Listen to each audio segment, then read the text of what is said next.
Por favor, abram suas Bíblias no capítulo 37 de Ezequiel. E enquanto vocês estão abrindo, eu queria apenas dizer que é um privilégio enorme para mim estar aqui nesta noite com vocês. Eu queria ficar aqui o dia inteiro, mas eu achei mais prudente me resguardar no meu quarto. Há muitos anos, o Senhor me concedeu um dom maravilhoso. Ele me deu o dom da fraqueza. E ao longo dos anos, isso tem sido o meu melhor amigo. E nesses últimos anos, o Senhor tem sido gentil em aumentar essa recompensa e me deixar ainda mais fraco, mais dependente. Eu amo andar ao redor do mundo, mas isso me cansa um pouco. Amanhã, eu espero estar aqui e passar um tempo com todos que eu puder encontrar. Não há nada mais lindo do que estar com o povo de Deus. Lá fora, às vezes, é uma batalha tremenda. E é um tanto maravilhoso, de vez em quando, largar a espada e erguer os olhos com um sorriso. Hoje nesta noite iremos falar a respeito de coisas solenes. Mas o meu objetivo é conduzir vocês a Deus. Especialmente se você estiver no ministério. Eu quero conduzir você a Deus. Vamos ler nosso texto, Ezequiel 37. Veio sobre mim a mão do Senhor. Ele me levou pelo Espírito do Senhor e me deixou no meio de um vale que estava cheio de ossos. E me fez andar ao redor deles. Eram muito numerosos na superfície do vale. Estavam sequíssimos. Então me perguntou, filho do homem, acaso poderão reviver estes ossos? Respondi, Senhor Deus, tu o sabes. Disse-me ele, profetiza estes ossos, e dize-lhes, ossos secos, ouvi a palavra do Senhor. Assim diz o Senhor Deus a estes ossos, eis que farei entrar o Espírito em vós, e vivereis. Porei tendões sobre vós, farei crescer carne sobre vós estenderei pele, e porei em vós o Espírito, e vivereis, e sabereis que eu sou o Senhor. Então profetizei, segundo me fora ordenado. Enquanto eu profetizava, houve um ruído, um barulho de ossos, que batiam contra ossos e se ajuntavam. Cada osso ao seu osso. Olhei e eis que havia tendões sobre eles, e cresceram as carnes, e se estendeu a pele sobre eles. Mas não havia neles o Espírito. Então ele me disse, profetiza ao Espírito, profetiza ao Filho do Homem, e dize-lhe, assim diz o Senhor Deus, vem dos quatro ventos ao Espírito, e assopra sobre estes mortos, para que vivam. Profetizei como ele me ordenara, e o Espírito entrou neles, e viveram e se puseram em pé, um exército sobremodo numeroso. Vocês podem orar comigo? Não. Sério? Vocês irão orar comigo? Não apenas balançar a cabeça, não apenas escutar. Ore comigo. Não há nada aqui para vocês. Não há nenhuma palavra, exceto se Deus nos ajudar. Então vamos orar.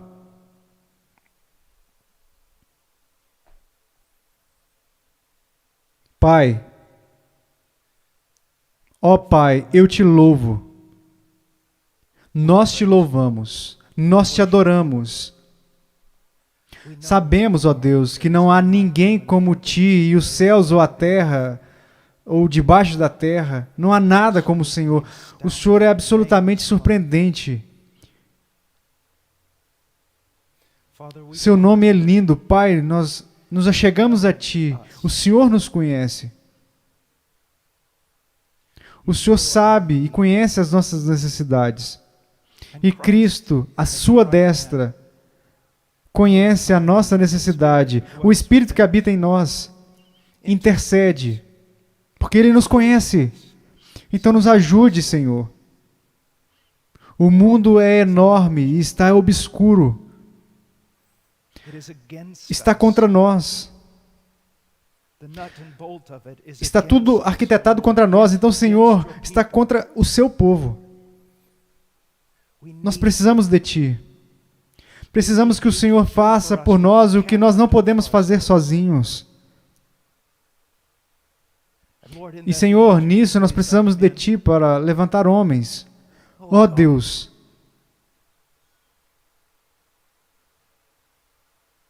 profetas, que a sua mão esteja sobre eles e os conduza pelo Espírito Santo. Ajude-nos nesta noite, Senhor.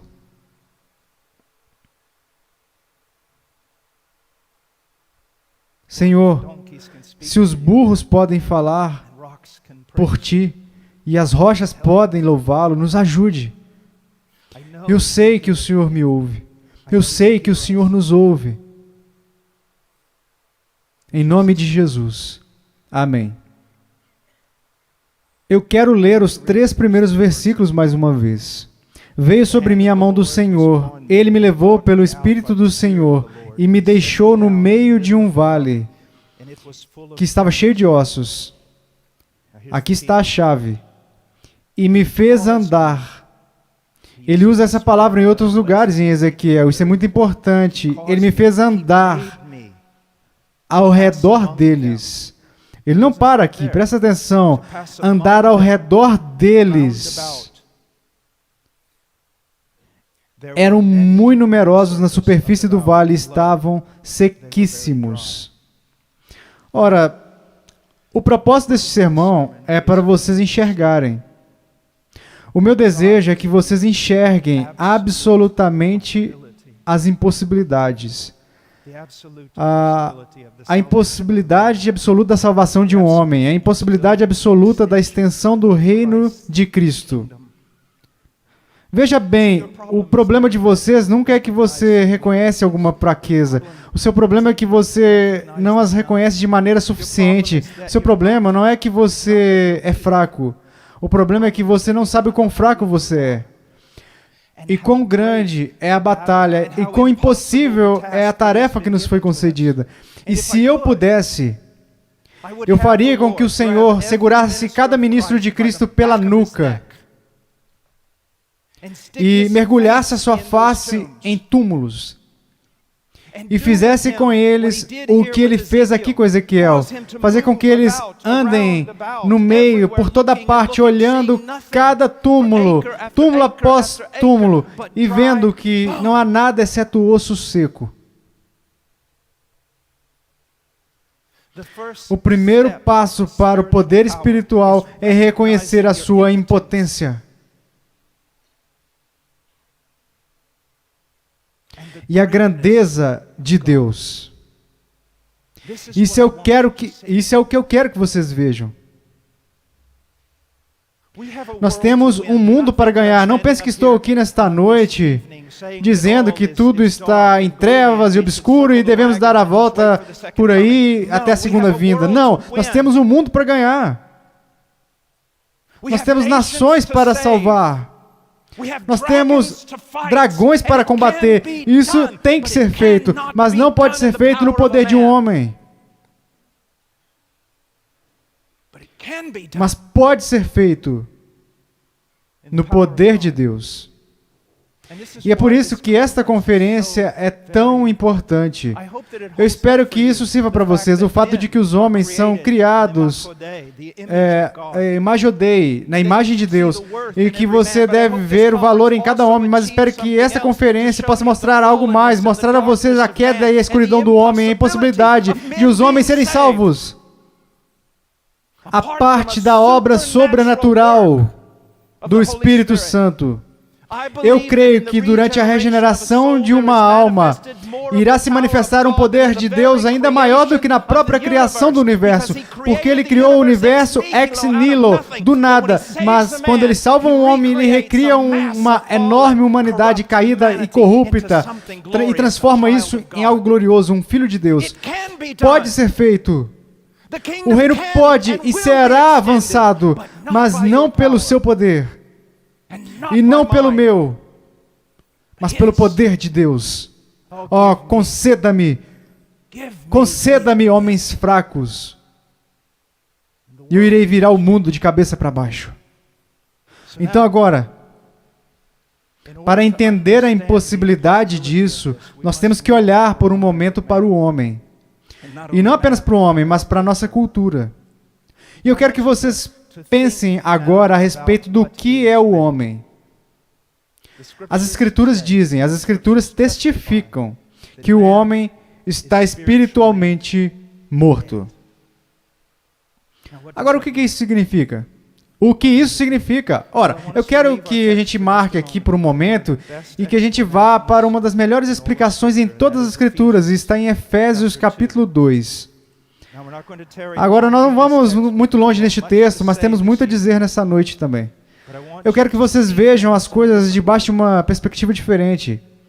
Em Efésios 2, versículo 1,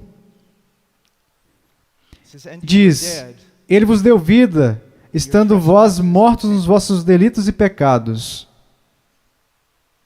nos quais andastes outrora, segundo o curso deste mundo, segundo o príncipe da potestade do ar, do Espírito, que agora atua nos filhos da desobediência, entre os quais também todos nós andamos outrora, segundo as inclinações da nossa carne, fazendo a vontade da carne e dos pensamentos, e éramos por natureza filhos da ira, como também os demais.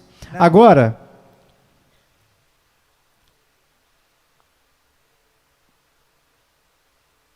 o que isso significa? O que de fato significa estar morto espiritualmente? Ora, eu tenho uma definição aqui, significa não responder a Deus. Totalmente, completamente indiferente a Deus, mas responsivo a todos os estímulos pecaminosos, tanto humanos quanto demoníacos. Agora, mesmo se isso não te chocar, mas veja bem, se você entendeu este texto corretamente, se você entendeu o que eu estava dizendo, você tem que ficar chocado. Você precisa ficar chocado.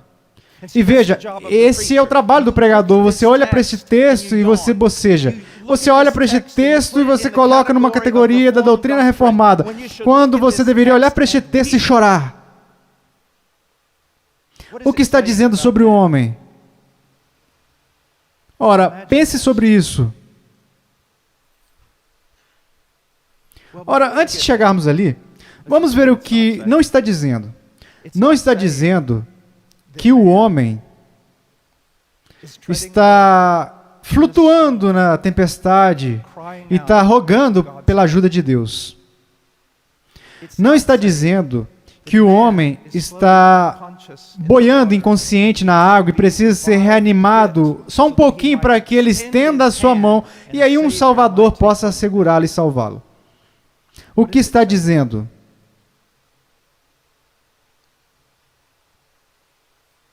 Imagine comigo por um momento um cadáver podre e pútrido no fundo de uma fossa. Uma fossa que foi criada pela sujeira moral e a poluição excretada daquele corpo, desse homem. Você vê, você ouve, ele está morto. Então, você escuta em suas ofensas e pecados, na esfera das ofensas e pecados. Sim, Adão está envolvido, mas não apenas Adão, as suas próprias transgressões e pecados. Portanto, se você quiser ter uma boa ideia do que estamos lidando quando estamos pregando o Evangelho aos homens, É um cadáver deitado no fundo de uma fossa que foi criada a partir da contaminação, a sujeira moral que foi excretada do seu próprio corpo. E não apenas isso, embora ele esteja morto para Deus, deitado ali, morto para Deus, há alguém que colocou uma concha ali e está misturando. Ele pode estar morto para Deus, mas está animado. E ele responde ao pecado e aos demônios. Então venha até mim com a sua pregação ridícula e me diga como você irá ajudar os pecadores. Não para que esse pecador seja ajudado. Para isso é necessário uma demonstração magnífica do poder de Deus que vem apenas por meio da pregação do Evangelho, no poder do Espírito Santo. Mas agora não vamos parar aqui. Nós estamos falando de um indivíduo. Lembre-se, eu disse que iríamos falar sobre o homem. Nós falaríamos sobre o reino do homem, a cultura do homem. Então agora imagine que você tem este lago, essa fossa, com um homem dentro. Então você vê outro e outro. Uma poça corrupta após a outra. Todos fluindo para o mesmo rio, todos indo o mais rápido que podem, longe de Deus, em rebelião, em impureza, obstinados nessa cultura. Essa é a nossa sociedade. Esse é o nosso mundo. Agora, eu quero ler uma passagem em Judas. Ele está falando aqui sobre os falsos profetas, mas a aplicação é para o público geral. É assim que ele descreveria, sem qualquer recato, pastores que a si mesmos se apacentam. Esta é a nossa geração. Este é o nosso povo. Sem qualquer recato, pastores que a si mesmos se apacentam, nuvens sem água, impelidas pelos ventos, árvores em plena estação dos frutos, destes desprovidas, duplamente mortas, desarraigadas, ondas bravias do mar, que espumam as suas próprias sujidades, estrelas errantes, para as quais tem sido guardada a negridão das trevas para sempre. Esta é a humanidade. Agora, qual ferramenta você irá tirar do seu bolso para curar isso?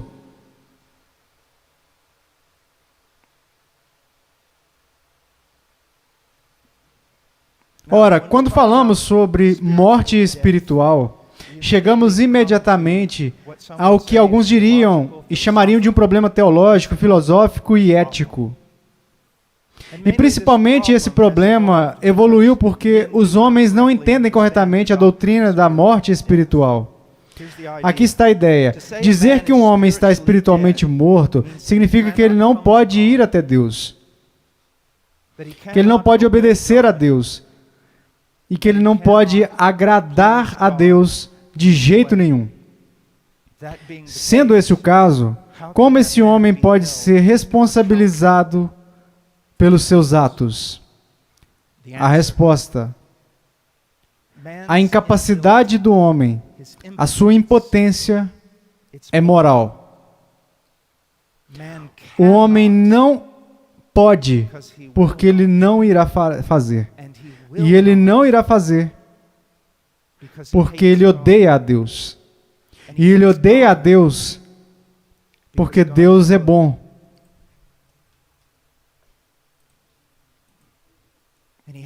E ele odeia um Deus que é bom, porque ele, o homem, caiu.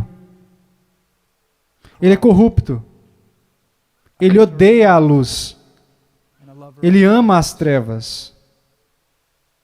Veja bem, é por isso que e isso não é um sonho para mim. Quando eu estou no púlpito pregando para os perdidos, ou estou no meio de uma praça pregando para os perdidos, eu sou como Ezequiel.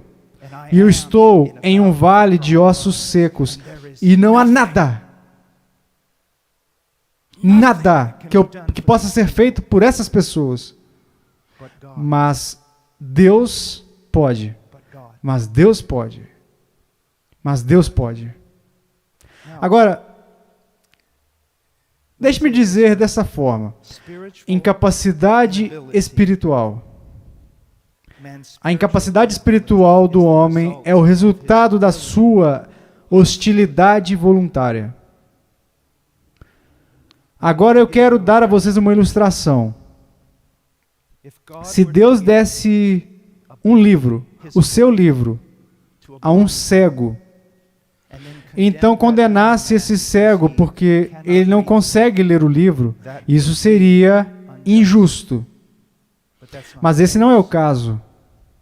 Deus deu o seu livro a um homem que pode lê-lo, mas que se recusa a fazê-lo por ódio ao autor, ou até começa a lê-lo, e quanto mais ele o lê, mais ele odeia o autor, até que o joga no chão e xinga a Deus.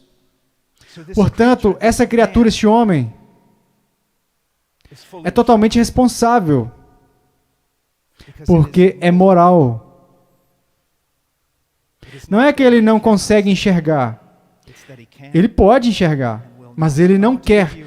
Eu quero dar a vocês algumas passagens das Escrituras para dar suporte ao que eu estou dizendo. Está encontrado ali em Romanos 1,18. Pois a ira de Deus é revelada do céu contra toda a impiedade e injustiça dos homens, que suprimem a verdade pela injustiça. Quanto o homem pode saber sobre Deus, a pessoa de Deus? Quanto o homem pode saber sobre a vontade de Deus? O homem pode saber o suficiente sobre a pessoa de Deus para odiá-lo. E pode saber o suficiente sobre a vontade de Deus para desprezá-la, rejeitá-la e abandoná-la.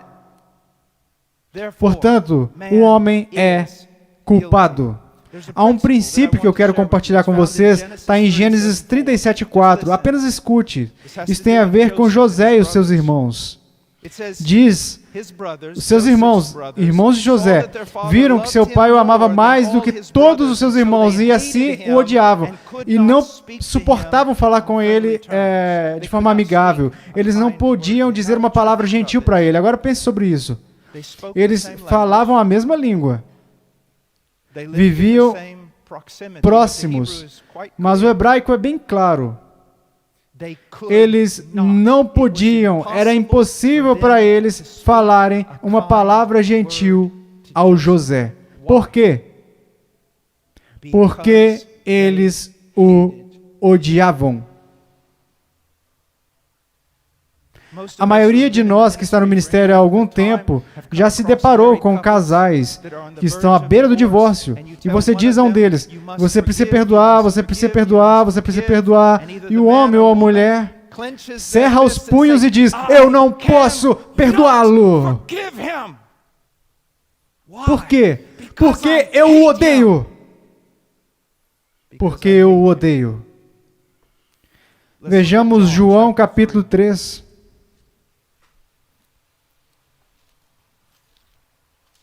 Uma das passagens mais importantes nas Escrituras, João capítulo 13, versículo 19. Jesus dizendo, o Mestre, ele é o intérprete que poderia tornar isso claro, o Mestre. Versículo 19, ele diz, o julgamento é este, que a luz veio ao mundo, e os homens amaram mais as trevas do que a luz, porque as suas obras eram más. Pois todo aquele que pratica o mal aborrece a luz, e não se chega para a luz, a fim de não serem arguidas as suas obras.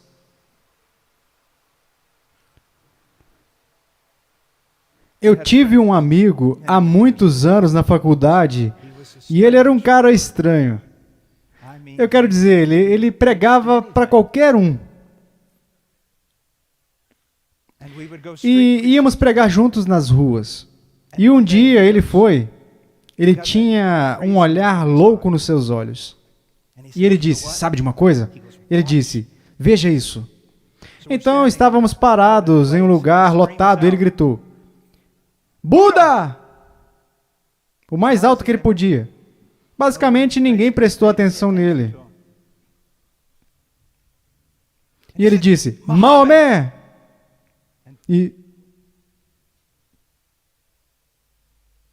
Então ele disse, observe isso. Jesus.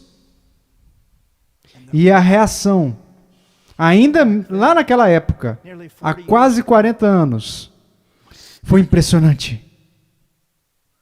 Quero dizer, se você olhar para a vida de Cristo, uma vez eu estava em uma entrevista em Detroit, e um homem disse, eu quero começar a entrevista fazendo essa pergunta: como você lida com o fato que tantas pessoas te odeiam? E eu disse, ora, eu realmente não sabia disso até agora, obrigado. Então eu disse isso, quando as pessoas dizem coisas ruins sobre mim, eu sempre me lembro que elas perseguiram a Cristo. Ele acenou com a cabeça, mas então eu disse, mas há uma grande diferença. Ninguém nunca teve um motivo para perseguir a Cristo. A minha ousadia, às vezes, tem sido impetuosidade. As minhas palavras já foram cortantes. Mas ninguém jamais poderia apontar para Jesus. Ainda hoje em dia, os inimigos de Cristo não podem apontar qualquer transgressão dele. Então, por que ele é odiado? E eu apresentaria a vocês o homem mais odiado deste planeta. Por quê? Porque ele era luz. Porque ele era justo. E às vezes, quando eu estou na universidade, eu digo, ele era luz, e eles dizem, sabe, sim, agora você vai falar sobre a sua moral pré-histórica, e aí você vai continuar com essa história pré-histórica de moralidade, certo e errado, mas então eu jogo isso para eles. Eles não apenas o odeiam porque ele é justo e é luz, eles não apenas o odeiam porque ele é bom, eles o odeiam porque ele é amor. E eles dizem, o que você quer dizer? O amor hoje em dia, vocês já viram? Evoluiu.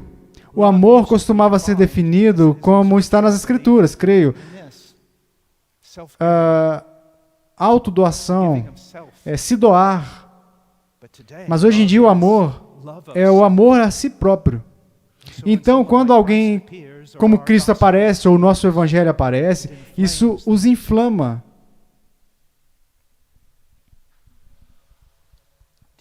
Vocês estão entendendo em que tipo de batalha nós estamos?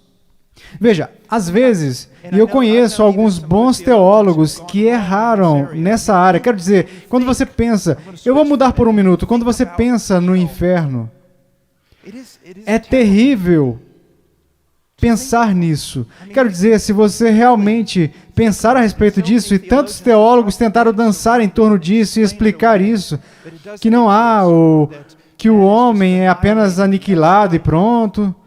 E eu creio que uma das razões pelas quais os homens têm tantos problemas com o inferno é porque eles têm uma versão do inferno que é mais apropriada para o inferno de Dante do que é para as Escrituras, ou para a mídia, ou até mesmo para a pregação evangélica. Nós temos a ideia de que há todas essas pessoas no inferno, e todas se arrependem do que fizeram, e querem fugir dos seus pecados. E se eles tivessem apenas mais uma chance de se curvar diante dos pés de Cristo, eles o fariam.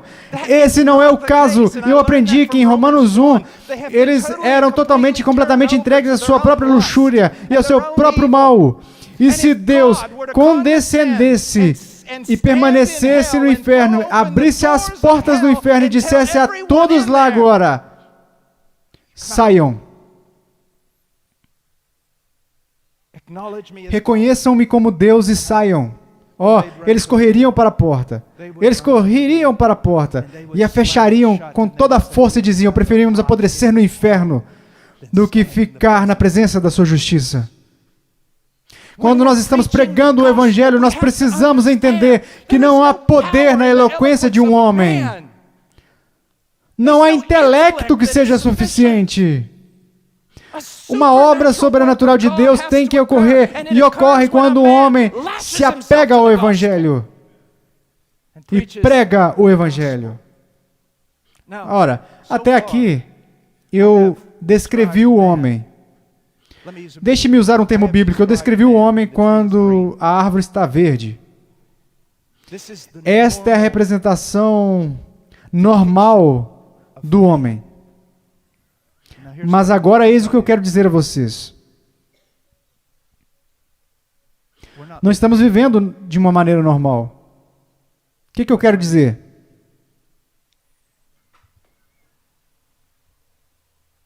Estamos vivendo e trabalhando em uma cultura agora. Eu creio, e eu vou dizer, o mundo ocidental, a Europa, os Estados Unidos, o Canadá, isso não é normal. Nós estamos vivendo em uma cultura que está debaixo da ira divina, que foi abandonada na reprovação. Então, o que nós estamos lidando agora é muito maior do que o que descrevi anteriormente. Vocês estão entendendo? Houve um tempo em que eu podia entrar em uma universidade e argumentar com as pessoas. Houve um tempo em que a lei da não contradição realmente teve um impacto sobre o homem secular. Isso não é mais o caso. Isso não é apenas porque um bando de professores se reuniu e ensinou a ideia contra a verdade absoluta. A nossa nação foi abandonada, entregue. Então, se alguma vez houve um momento, não para ficar circulando, mas para confiar no poder do Evangelho, é agora. Nada mais irá ajudá-lo. Houve um tempo nessa cultura, nos anos 90, quando tudo o que você tinha que fazer era pregar uma mensagem conservadora sobre os valores tradicionais americanos, e você podia encher as igrejas, e eles faziam isso. É por isso que muitos pregadores estarão diante de Deus e terão que saber o que fizeram, que edificaram seus empreendimentos sobre os ossos de membros não convertidos da igreja. Mas você não pode mais edificar uma igreja dessa forma. Ninguém quer Jesus, a menos que o Espírito de Deus mude a sua natureza.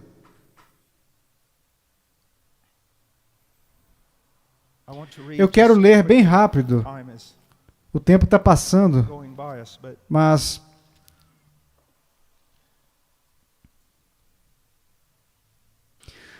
pois a ira de Deus é revelada do céu contra toda a impiedade e injustiça dos homens que suprimem a verdade e a justiça. Agora veja, eles são vítimas? Não, porque o que é conhecido sobre Deus é evidente neles. Pois Deus tornou isso evidente para eles. Pois desde a criação do mundo, seus atributos invisíveis, seu poder eterno, a sua natureza divina foram claramente vistos, sendo compreendidos por meio do que foi feito para que sejam indesculpáveis. Pois, embora conhecessem a Deus, eles não o honraram como Deus, nem deram graças. Mas eles se tornaram inúteis em suas especulações, e os seus corações tolos foram obscurecidos. Dizendo-se sábios, tornaram-se tolos e trocaram a glória do Deus incorruptível por imagem corrupta do homem, de aves, de quadrúpedes e répteis. E continua, e vai adiante, cada vez mais, em uma decadência moral. Mas aqui está o que eu quero que vocês vejam. Quando você vê todos os pecados que estão em Romanos capítulo 1, não faça o que a maioria das pessoas faz. Eles veem esses pecados e dizem, por causa desses pecados, o julgamento de Deus virá sobre a América. Não! Se você vir esses pecados, o julgamento de Deus já veio sobre a América. Isso é o que vocês têm que entender, porque o pecado aqui, e é isso que me deixa irado, o grande pecado aqui não é o que vocês pensam. Não é o que os homens fazem a si mesmos ou o que os homens fazem aos outros homens. O grande pecado aqui é que, embora eles conhecessem a Deus, eles não o desejaram. Vocês precisam entender algo. Não há nada, ninguém mais precioso para Deus do que o seu Filho. Tudo o que Deus já fez, Ele fez por seu Filho. A sua salvação foi realizada para o seu Filho. Ele está reunindo um povo para o seu Filho. Na mente de Deus, tudo tem a ver com o seu Filho. E assim o grande pecado da América, o grande pecado da Europa, séculos de pregação do Evangelho, rejeição após rejeição, após rejeição, após rejeição, daquele que é mais precioso. aos olhos de Deus, o seu Filho. E é por isso que qualquer tentativa de tornar este país conservador novamente, ou grande mais uma vez, ou qualquer coisa, irá falhar. Porque Deus está preocupado com uma coisa, e não é uma coisa, é uma pessoa, é o Filho dele. Estar bem com Deus, seja você um indivíduo ou uma nação, tem a ver com amar seu Filho. Agora, eu quero mostrar outra coisa. Vamos para Isaías. E vou falar mais sobre o julgamento de Deus sobre o oeste.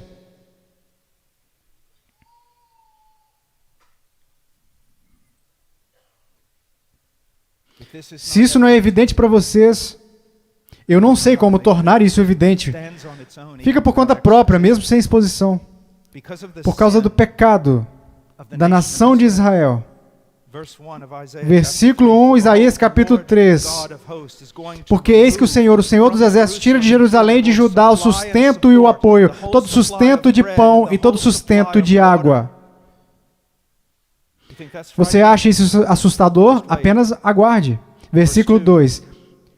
Ele vai remover o valente, o guerreiro e o juiz, o profeta, o adivinho e o ancião, o capitão de 50, o respeitável, o conselheiro, o hábil entre os artífices e o encantador perito. Ele vai remover, mesmo que haja uma mistura aqui, a ideia é que ele vai remover os nobres, os líderes dignos, ele vai removê-los do povo. Veja o versículo 4. Dar-lhes-ei meninos por príncipes, e crianças governarão sobre eles. Essa não é a nossa nação? Isso não é o oeste? Pessoas sem dignidade, sem sentido, sem razão, eles não raciocinam, não têm a habilidade de usar a razão. São governados pelas emoções. Versículo 5. Entre o povo oprimem uns aos outros, cada um ao seu próximo. O menino se atreverá contra o ancião e o vil contra o nobre. Quando alguém se chegar a seu irmão e lhe disser, na casa de seu pai, tu tens roupa, sê nosso príncipe. E toma sob teu governo esta ruína. Veja o versículo 12. Os opressores do meu povo são crianças, e mulheres estão à testa do seu governo. Ó povo meu, os que te guiam, te enganam e destroem o caminho por onde deves seguir. Não pense nem por um momento sequer que as pessoas são vítimas dos governantes. Não. Os governantes são o juízo de Deus sobre o mal do povo.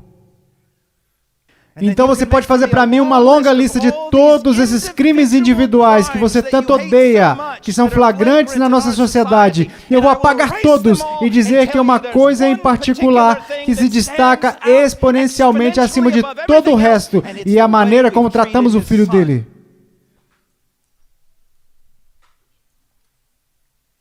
Isso é o que traz reprovação. E é a rejeição de Deus por meio da rejeição do seu Filho. Ora, aqui está a questão. Pregadores, o que vocês irão fazer para remediar isso? Sabe, os problemas precisam ser definidos. Eles precisam. Intrincadamente, por homens de grande intelecto, precisam ser compreendidos. Mas não basta identificar problemas e falar sobre eles. Não basta simplesmente explicar tudo isso com precisão. A questão é, o que iremos fazer? E não há nenhum lugar no Antigo ou no Novo Testamento que me diga que, como ministros de Cristo, devemos contornar os obstáculos e nos esconder. Devemos seguir adiante. Temos um rei que vai adiante, conquistando para conquistarmos. E aqueles que cavalgam atrás dele estão debaixo do seu controle soberano. E aqueles que não lidarem corretamente com ele, ele irá lidar corretamente com eles. Nunca houve um momento como este. Fique de pé.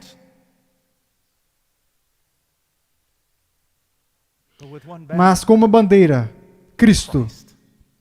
Cristo. Cristo. O que você vai fazer, pregador? Como você vai cortar todo esse mato? O que você vai fazer? Personalidade? Isso vai resolver? Quantas igrejas nos últimos 30 anos foram edificadas com base em personalidade, psicologia, eloquência? O apóstolo Paulo diz que isso só atrapalha. Entretenimento? Marketing? Ou vamos chegar mais perto de casa? O intelecto.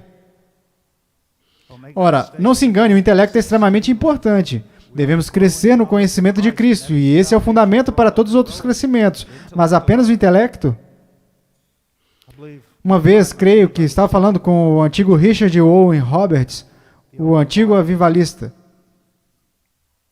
E creio que ele disse isso, ou citou outra pessoa. Ele disse que a diferença entre o homem de Deus, os homens de Deus do passado e os homens de Deus de hoje em dia, é que os homens de Deus do passado sabiam algo do poder de Deus, e os homens de Deus de hoje são um tanto inteligentes.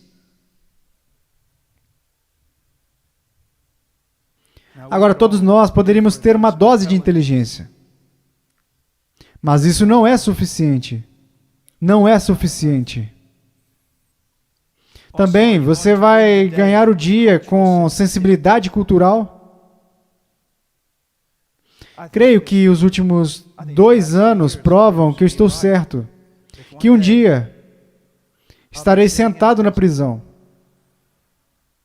com um pentecostal que não negaria que Jesus Cristo é o Senhor, enquanto um bando de garotos da Reforma que usam tatuagens já negaram a Cristo e seguiram em diante sozinhos.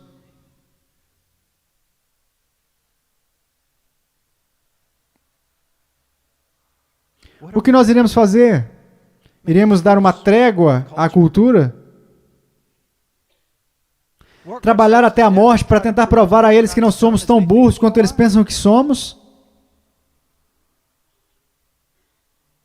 Seremos como caniços, agitados pelo vento? Pessoas assim pertencem a palácios e a políticos. O que precisamos hoje em dia são de profetas. Precisamos de homens que fiquem atrás de um púlpito, mas não apenas em um púlpito, nas ruas e na selva.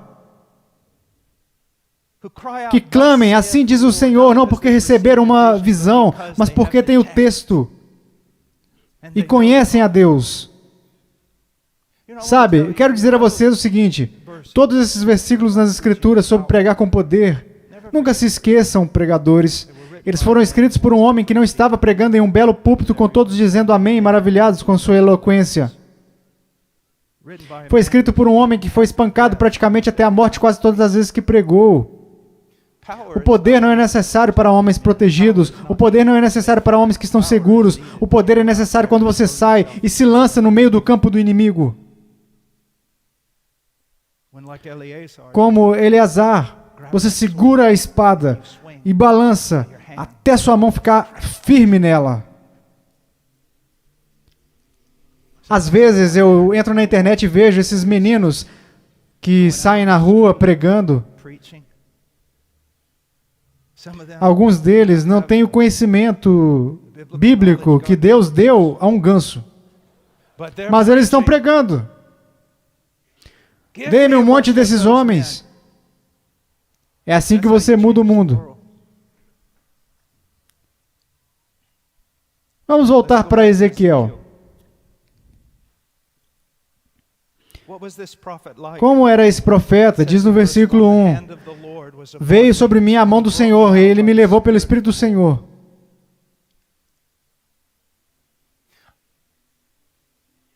Agora, isso é usado frequentemente em Ezequiel. Mas isso é a sua preocupação? Eu tenho idade suficiente para ter participado de grandes discussões com o que nós chamaríamos de homens da antiga vanguarda.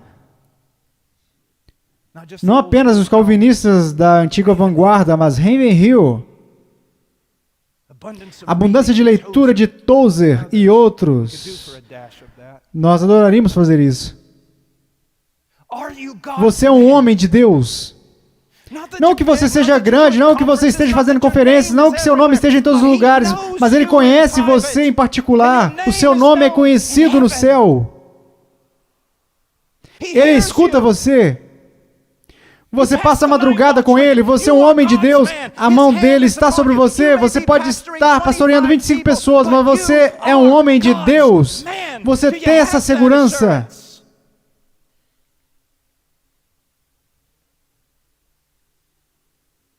Ele diz que a mão do Senhor, Ele me levou pelo Espírito do Senhor. Oh, que coisa linda e terrível é ser guiado pelo Espírito. Ser capacitado pelo Espírito. E que depois de fazer o que você faz, Ele te deixa e você está tão cansado.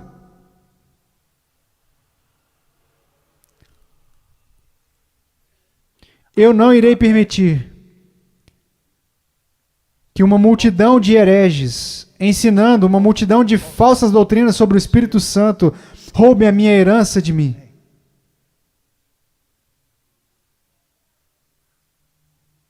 Precisamos de homens.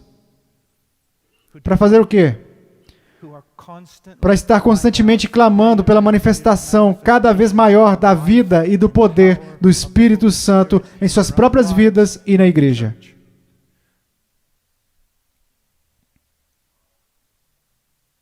E o que aconteceu? Ele foi chamado pelo Senhor, ele foi conduzido pelo Espírito. Qual foi a atitude dele perante os ossos? Não diz para nós aqui, mas eu tenho uma ideia de como era, porque ele era um homem de Deus. Então, tudo o que precisa é encontrar outro homem de Deus que tenha visto ossos semelhantes. E me pergunto como isso o afetou. Eu quero apenas ler a passagem antes de dizer o que é. Eu disse coisas muito duras e pesadas contra os meus semelhantes. Mas qual deve ser a nossa atitude? Digo a verdade em Cristo, não minto, testemunhando comigo no Espírito Santo a minha própria consciência. Tenho grande tristeza e incessante dor no coração, porque eu mesmo desejaria ser anátema, separado de Cristo por amor de meus irmãos, meus compatriotas segundo a carne.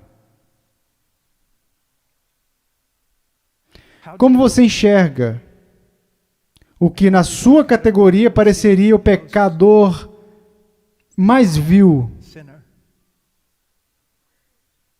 Tristeza? Às vezes, o pregador acha difícil até mesmo andar na calçada ou em um shopping. Perdição. Pessoas perdidas.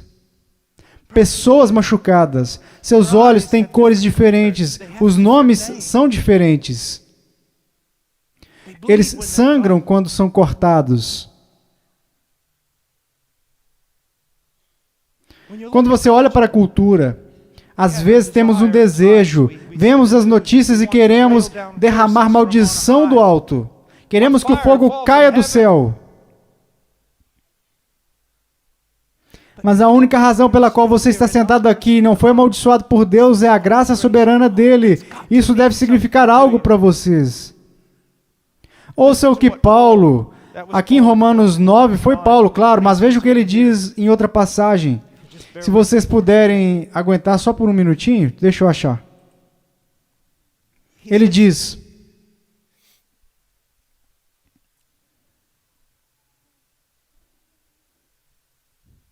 Pois nós também outrora éramos nécios, desobedientes, desgarrados, escravos de toda sorte de paixões e prazeres, vivendo em malícia e inveja, odiosos e odiando-nos uns aos outros. Quando, porém, se manifestou a benignidade de Deus, nosso Salvador, e o seu amor para com todos.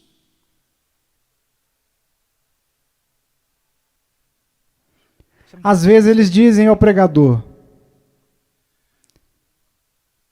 você está tão triste.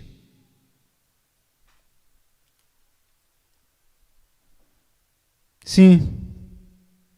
Sim. Isso vai te matar, sabe? Rapidamente. Sim. Suponho que sim. E eu irei me juntar a Brainer, McShane. Sim. Ora, o pregador nunca se arrepende do que você deu a ele.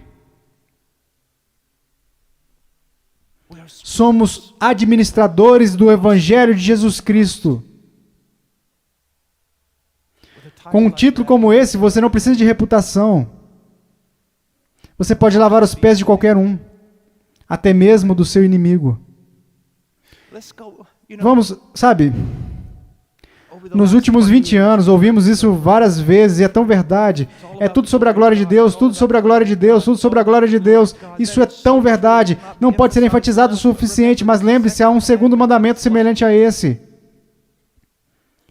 Ame o seu próximo.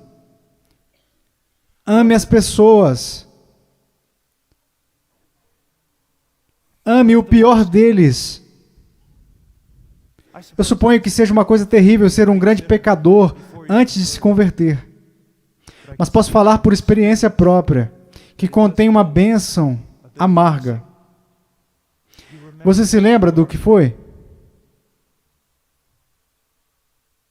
Você se lembra do que você foi? O amor não é uma coisa na vida cristã.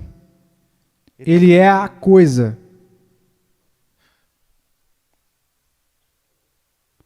Derramar, se doar. Não apenas assistir essas pessoas nas notícias e sentir ódio delas. Pregar o Evangelho para elas. Creio que ele olhou para aqueles ossos e disse: esse é o meu povo. Ele não era desapegado. Esse é o meu povo.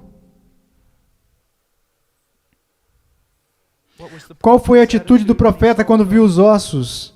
Tristeza. Mas então, vamos voltar para Ezequiel. Versículo 3. Deus disse a ele: filho do homem, acaso poderão reviver estes ossos? Respondi: Senhor Deus, tu sabes. Eu amo isso. Ele não presumiu da graça de Deus, mas ao mesmo tempo ele não duvidou da graça de Deus ou do seu poder. Deus, se o Senhor quiser que eles vivam, eles viverão. Há uma coisa linda quando tudo tem a ver com Deus e somente Deus pode fazer isso. Há uma segurança nisso. Há algum lugar na Escritura que diz que não podemos levar o Evangelho às nações? Em algum lugar? Não. Há algum lugar nas Escrituras onde diz que não pode haver um avivamento? Que as nações não podem ser transformadas? Não, não diz isso. Não diga que sim. Não diz. Este não é um momento para homens pequenos, com corações pequenos e espíritos rígidos, endurecidos. Este não é um momento para assistir aos noticiários e ao Instagram e ficar deprimido. Por quê? Se Ele quiser que eles vivam, eles viverão. Eles viverão. E Ele me diz que quer um povo muito grande para o seu filho. E é o nosso trabalho, a nossa tarefa, ir buscá-los ir buscá-los. Cara, a maioria das pessoas não tem razão para viver.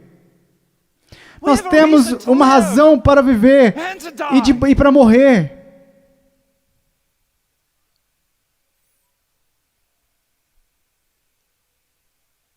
Qual foi a atitude do profeta? Esperança em Deus. Tristeza quando ele olhou para os ossos. Mas quando ouviu a voz de Deus, ele teve esperança. E continua, o que o profeta fez? Versículo 3. Versículo 4. Disse-me ele, profetiza. Ele profetizou. Versículo 7. Então profetizei segundo me for ordenado. Ele profetizou.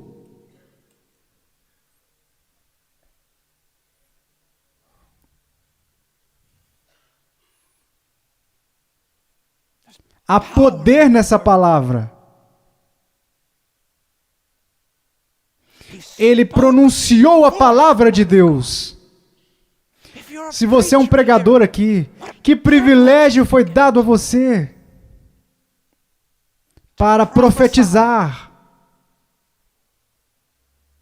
para pregar, não através de visões, não por sentimentos, mas pela palavra inspirada, inerrante e infalível. Mas agora eu quero dizer algo por um momento sobre a pregação. Eu quero passar para a instrução de Paulo a Timóteo.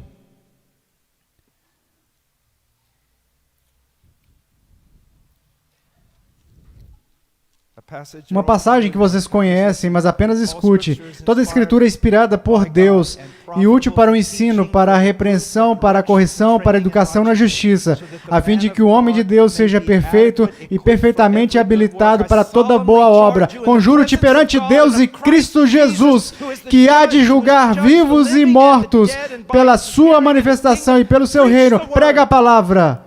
Insta, quer seja oportuno, quer não, para fornecer a eles o máximo de informação que seu cérebro pode suportar. Não é isso que está dizendo. Não é isso que está dizendo. Há o momento certo para a pesquisa do Novo Testamento. Há o lugar certo e o momento certo para a escola dominical. Mas isso não é pregação.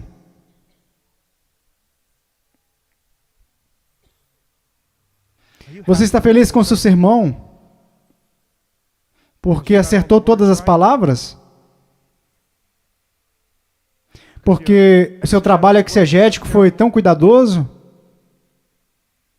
Porque todos esses grandes expositores aplaudiriam você por não ser como Paul Washer? Você está contente com o que fez? Se você está contente com essas coisas, então saia do púlpito, nunca mais volte para ele. Você está buscando pessoas para serem convertidas. Você está buscando santos para serem edificados. Você não está satisfeito com a sua performance. Você quer ver Deus movendo. E você não irá ficar satisfeito, você não ficará feliz, você irá segurar as pontas do altar e dizer, dê-me isso, dê-me almas ou eu morro. Você prega como um moribundo para moribundos e prega como se nunca mais fosse pregar de novo.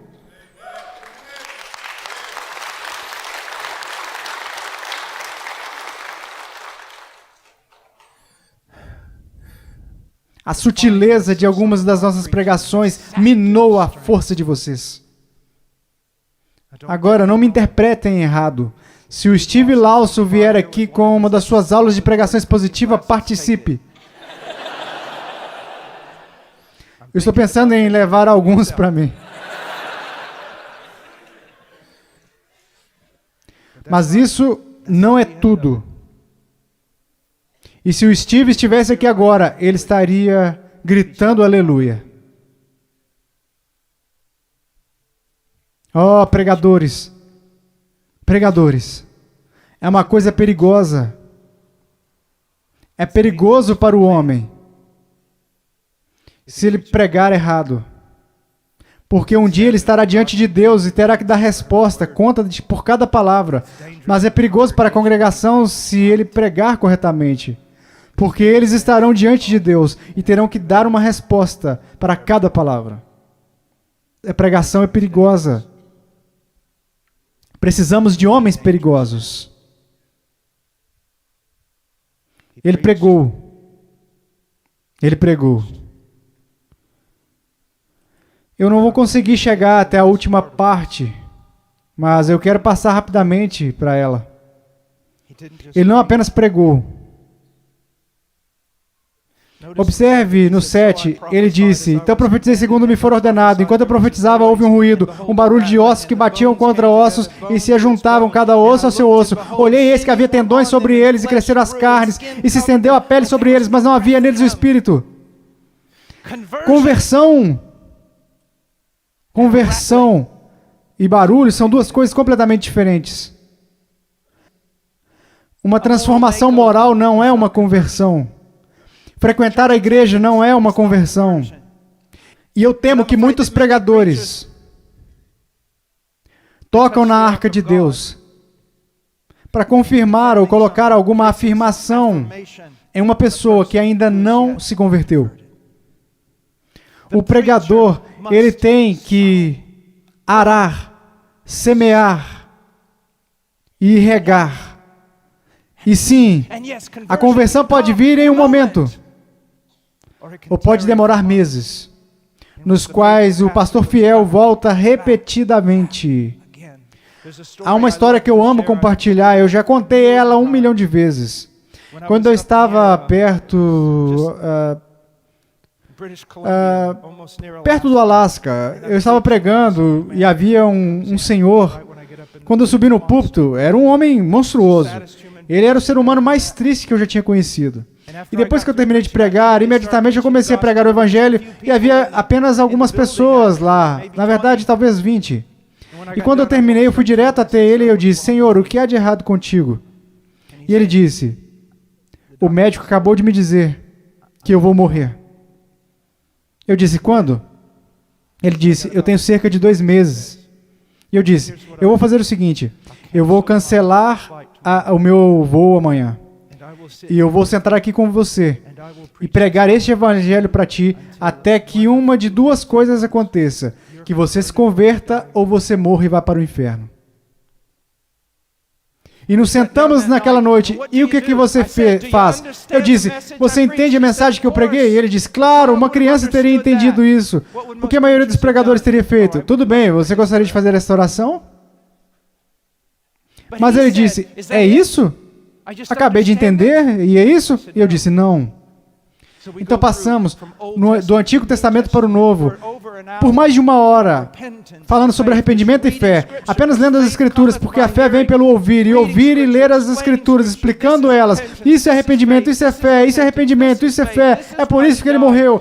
E no final, eu disse: você entendeu? Ele disse: eu entendo, mas e aí? E eu disse: bem, vamos orar. E depois da oração eu disse: vamos começar de novo. Eu disse: vamos, apenas vá para João 3,16. Ele disse: já lemos isso. E eu disse: ora, e me lembro das suas mãos enormes, a Bíblia estava no colo dele, ele era uma montanha de um homem. E eu disse: leia. E ele disse: ok. Porque Deus amou o mundo de tal maneira que deu o seu único filho, aquele que... E as mãos dele começaram... Eu estou salvo. Eu disse: o quê? Ele disse: eu estou salvo, eu tenho a vida eterna, eu vou para o céu. Eu disse: como você sabe? Ele disse: você nunca leu este texto? O que aconteceu? Foi o Espírito de Deus que iluminou a mente dele e regenerou o seu coração.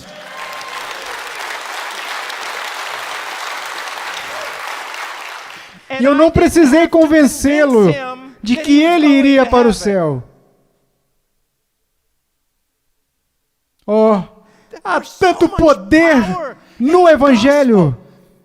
se você deixar de lado todas essas bugigangas e ferramentas tolas e simplesmente pregar o evangelho nu e cru. Uma última coisa. Então ele me disse, profetiza o Espírito. Profetiza, ó irmãos, há horas de pregação aqui. Ó filho do homem, e dize-lhe, assim diz o Senhor Deus, vem dos quatro ventos, ó Espírito, e assopra sobre estes mortos, para que vivam. Profetizei como ele me ordenara. O que é isso? Ora, há um debate. Mas eu resolvi isso no meu próprio coração. Ele estava clamando para que o Espírito de Deus fizesse o que o homem não é capaz de fazer. O homem pode fazer barulho. O homem pode criar ruídos. O homem pode edificar igrejas. Igrejas inteiras com 10.000 pessoas. Mas ele não pode converter uma alma. Ó irmãos, toda a batalha é vencida em oração. Não é brigar com os pecadores e com o mundo pecaminoso que luta com você. É uma luta com Deus, é na vigília noturna. É saber que você não tem nada. Mas ó, quando ele vier. Quando ele vier. Diga, onde você conseguiu tudo isso? Da Escritura. Mas também, só para vocês saberem, nossos pais batistas,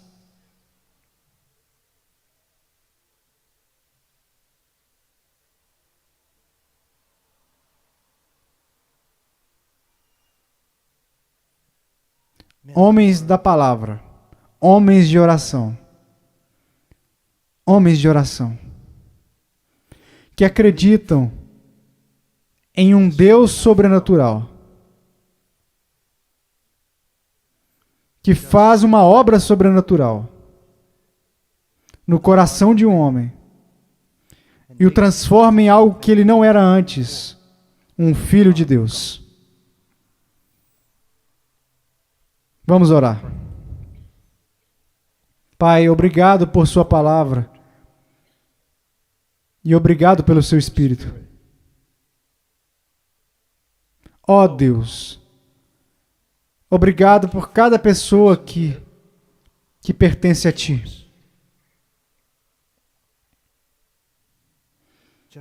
Apenas um deles, Senhor, já é um milagre maior do que a criação do universo.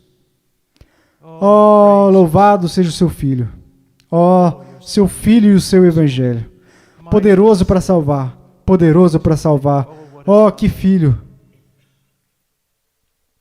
Em nome de Jesus. Amém.